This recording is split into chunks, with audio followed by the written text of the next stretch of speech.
नमस्कार सांग माने आज आम बनइबा स्वादिया माछ मसला चलतु आरंभ करवा।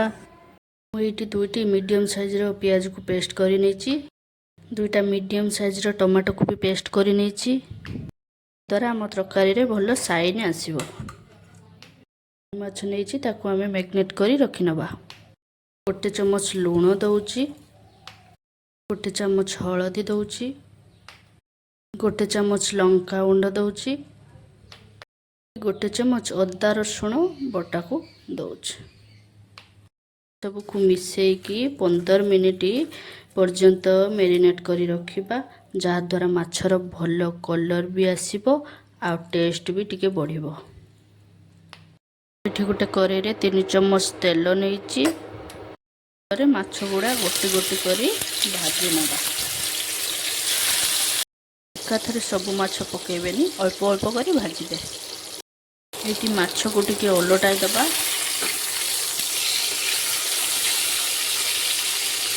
एठी गोटे करेई रे तेल 2 चम्मच नेची, एथिरे हाफ चम्मच जीरा, 3 खंड दालचीनी, 2टा गुजराती। एथिरे बाटे रखिथिबा पियाज को मु देई दउची। पियाज को टिके भाजी नबा। पियाज एबे भाजी हो गलानी, मु अदा रसुण पेस्ट को गोटे चम्मच दे दउची। अदा रसुण पेस्ट को भाजी नबा भल से। एबे मु बाटी रखिथिबा टमाटो को दे दउची। टमाटो को भी पियाज संगरे भल से मिसई दबा। को भी 2 मिनिट पाई एमिति लो फ्लेम रे छाड़ी दबा।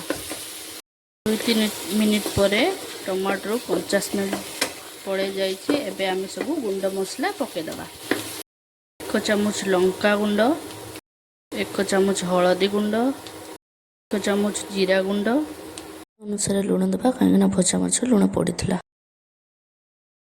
अल्प पानी दे दबा, जहा द्वारा मसला आम तळ लागिबोनी।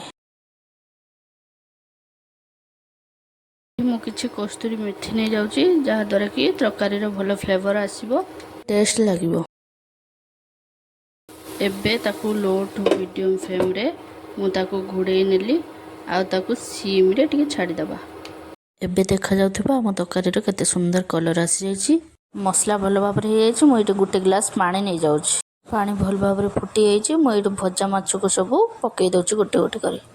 माछ पकई नै 2-3 मिनिट पाई लिड को कवर करनबा। 2-3 मिनिट परे आपण देखि पारुथबे माछरो केते सुंदर तरकारी टिके भल भाबरे हे गला परे गरम मसला टिके पके दबा। तापरे टिके पुदीना पत्र दबा, तरकारी रो भलो टेस्ट आसीबो।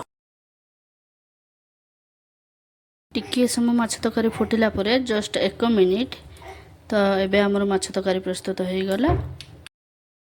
आपण को भात आशा करू आज रेसिपी आपण भल लागियो, कमेंट रे निश्चय जणाइबे।